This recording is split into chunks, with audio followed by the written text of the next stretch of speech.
E a gente já começa, então, recebendo os nossos dois convidados que fazem parte de Amor Exigente, que existe desde 1984, trabalha com grupos de auto e mútua ajuda. E para falar sobre prevenção e sobriedade, a gente tem aqui Miguel Tortorelli, que é vice-presidente da Federação Amor Exigente, e o doutor Quirino Cordeiro, que é psiquiatra. Sejam muito bem-vindos, eu estou muito grata mais uma vez pela presença de vocês. Obrigada, doutor Quirino. Vocês já conhecem o nosso caminho aqui, o nosso sofá, velho e bom sofá, para a gente bater esse papão importante, né? Tem gente que foge desse assunto. A gente estava conversando ainda nos bastidores e eu estava falando da triste imagem que a gente tem quando anda pelo Brasil todo, porque a dependência química é uma doença. Aliás, quando a gente anda pelo mundo, porque essa é uma doença que tomou conta do planeta. Mas fugir desse assunto, fechar os olhos para essa realidade, é o pior de todos os caminhos. A informação, eu acho que é o que a gente precisa mesmo, né, doutor Quirino? E vou dizer uma coisa, Cláudia. Você trouxe hoje o que tem de melhor aqui. Com certeza. O doutor Quirino Cordeiro conhece absolutamente tudo. Isso é assim, motivo da minha gratidão, porque se tem um psiquiatra que entende dessa doença e da situação em que o nosso Brasil encontra-se hoje, é o doutor Quirino Cordeiro. Mas me fala um pouquinho. Primeiro, de antemão, acho que é o que toda telespectadora fica querendo saber. Tem solução para essa tristeza toda? Então, antes de mais nada, Cláudia, muito obrigado pela gentileza, pelo convite de estarmos novamente aqui com a sua audiência, está aqui com o Miguel Tortorelli, com todos os amigos do Amor Exigente. Como você mesma já nos adiantou, a dependência química é uma doença crônica e que, sim, tem tratamento.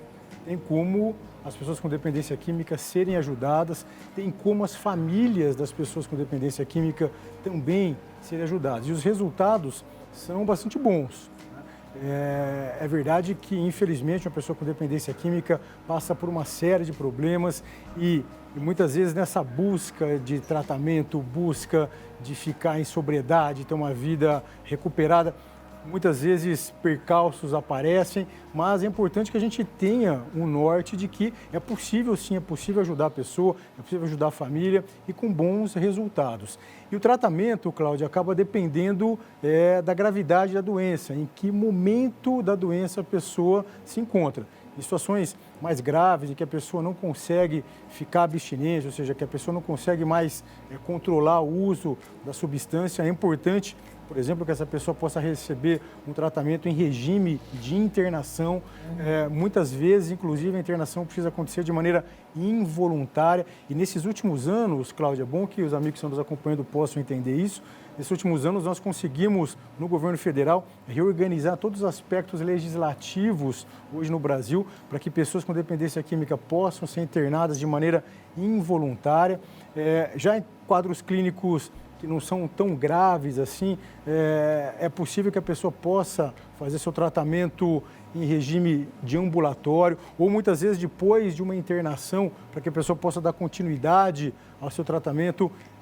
Essa pessoa pode procurar um ambulatório de saúde mental, dar continuidade ao processo de recuperação, mesmo fora do contexto de internação. Porque isso é uma coisa importante, Cláudia. Quando a gente pensa na internação, muitas vezes vem à cabeça de que a internação por si só vai resolver o problema. Não, a internação é muito importante, ela ajuda a pessoa a se afastar das drogas, a iniciar um processo de recuperação. Mas o processo de recuperação, ele precisa acontecer, em muitos casos, durante toda a vida da pessoa. Então, o tratamento é importante que ele seja continuado mesmo após a internação.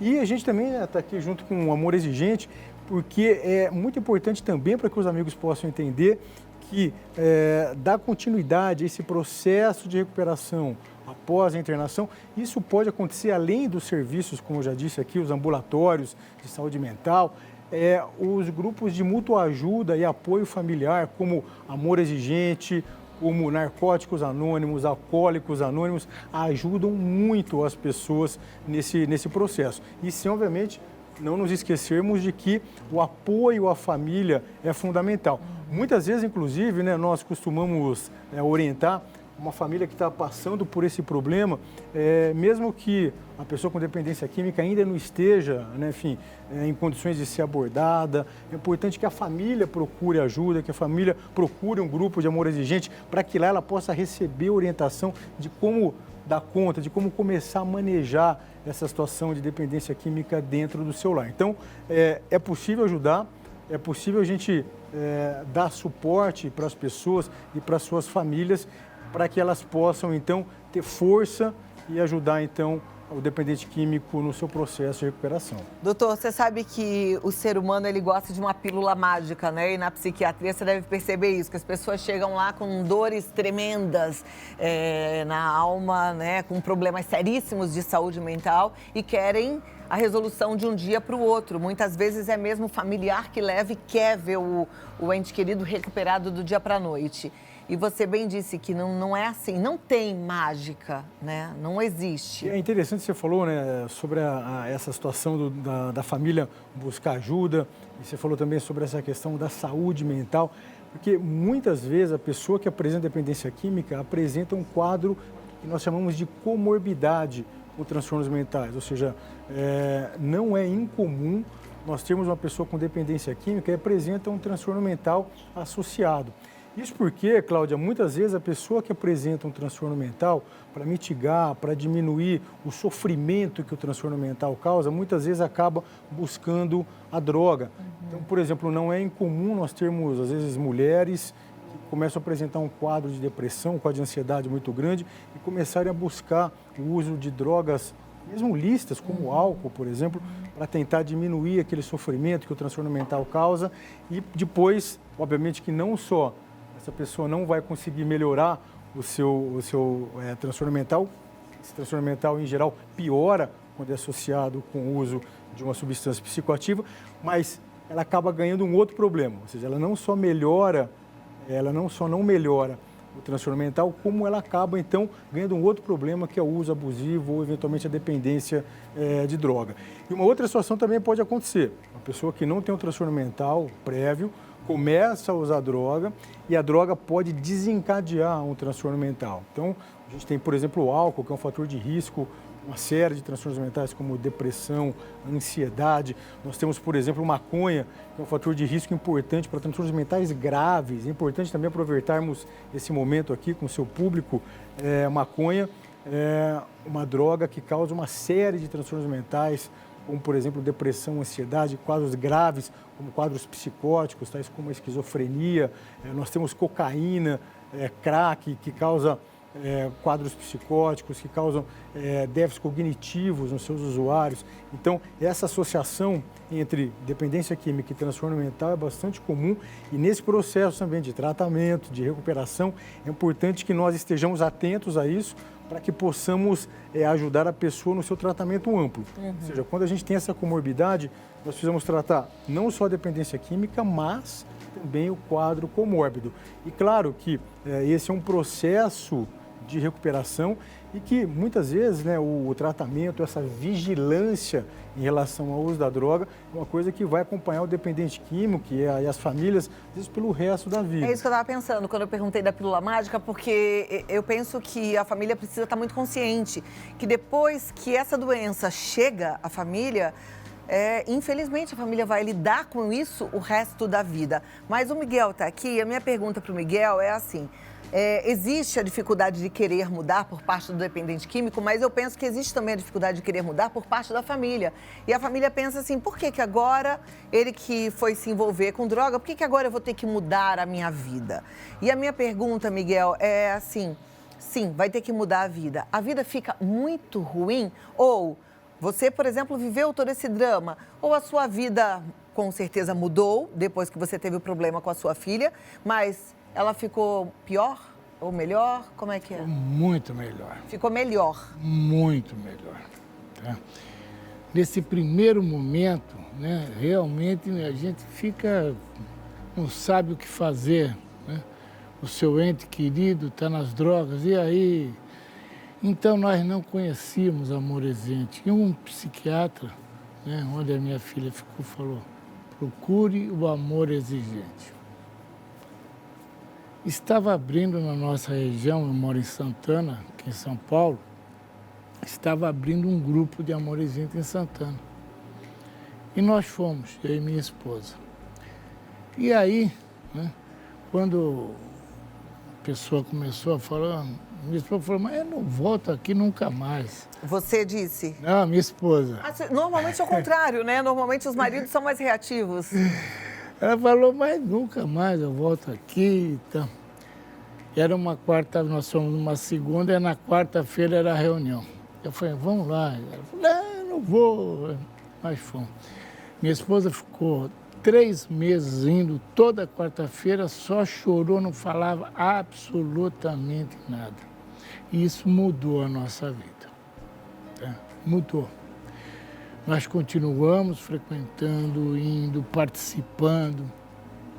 Nossa filha está com 8 anos e meio, indo para 9 anos, limpa. Né? Ficou todo esse tempo nas drogas, mas nós continuamos no Amorezinho, porque é para nós. Isso é importante. Então, existe uma saída para o dependente químico, como o doutor Quirino estava falando, claro que vai envolver talvez tratamento para o resto da vida ou não, mas a família tem que ser tratada. E o tratamento que a gente conhece, que é eficiente, que acolhe, chama Amor Exigente. Por isso é que eu estou aqui toda segunda-feira, levantando a bandeira dessa instituição que é linda e que não tem fins lucrativos, ninguém paga nada para participar, é só amor, tá? E eu falo para você, não fique só, busque um grupo de amor exigente. E eu fiz essa pergunta com um propósito, eu já sabia a resposta do Miguel, obviamente, de te falar assim, não tenha medo. Fazer mudança gera desconforto, talvez seja desconfortável, você pensa, eu não quero mudar nada na minha vida, ele que tem que mudar, não adianta.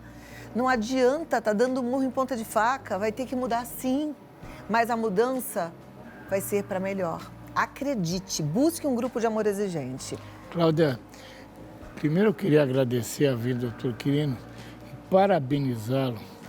Essa estada, doutor Quirino, na Senapred, mudou completamente, né, o que nós temos de internação. Né? O doutor Osmar Terra convidou o Quirino, que aceitou, veio para a Senapred. Hoje nós temos quase 18 mil vagas, mais as involuntárias. Então, ele mudou esse estado de coisas. Nós não tínhamos onde recorrer. Você sabe que a grande maioria das pessoas que precisam de internação não tem recurso. É verdade, é verdade. E o doutor Quirino abriu as portas. Aumentou muito, né? E esse número continua agora com o novo governo, com todas as mudanças? Nossa expectativa é que sim, né? E que as políticas públicas sempre possam ter um caráter, não de uma política de governo, mas de uma política de Estado, né? Sim. Que possa, então, perpassar por várias gestões. O Miguel estava comentando sobre o aumento de número de vagas. Nós, em 2019, nós tínhamos no Brasil o governo federal financiando cerca de 2 mil vagas em comunidades terapêuticas, que são entidades que realizam internação. Lá a internação voluntária, na verdade, quando o indivíduo opta, então, pelo tratamento. Nós aumentamos de 2 mil para hoje mais de 17.500 vagas. Meu Deus, olha que diferença. 2 mil pessoas podiam se tratar.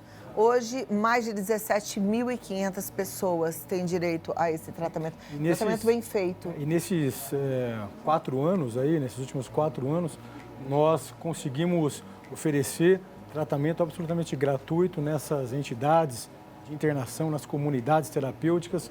Conseguimos ofertar o tratamento absolutamente gratuito, financiado pelo governo federal, para mais de 130 mil pessoas. Mais de 130 mil brasileiros em todos os estados do país acabaram acessando o tratamento nas comunidades terapêuticas. Nosso objetivo sempre é reduzir as barreiras de acesso, porque essa é uma outra coisa importante. Quando a gente pensa em política pública, Cláudia, nós precisamos sempre buscar ajudar as pessoas a acessar o tratamento da maneira mais facilitada possível. Porque não é incomum, né? O Miguel sabe muito bem disso, que a pessoa com dependência química, muitas vezes ela percebe que está com problema, ela aceita o tratamento agora, mas se o tratamento não estiver disponível na hora, agora... eu sei disso, a gente já tentou resgatar pessoas na rua. No outro dia, a pessoa já mudou de ideia. Tem que ser na hora. A gente perde a oportunidade, perde essa janela de oportunidade de ajudar. Então, quanto mais serviços estão acessíveis para as pessoas, maior a chance delas encontrar o tratamento, aderirem ao tratamento e iniciarem, né, o seu processo de recuperação. Como nós já falamos aqui, né, é um processo de longo prazo.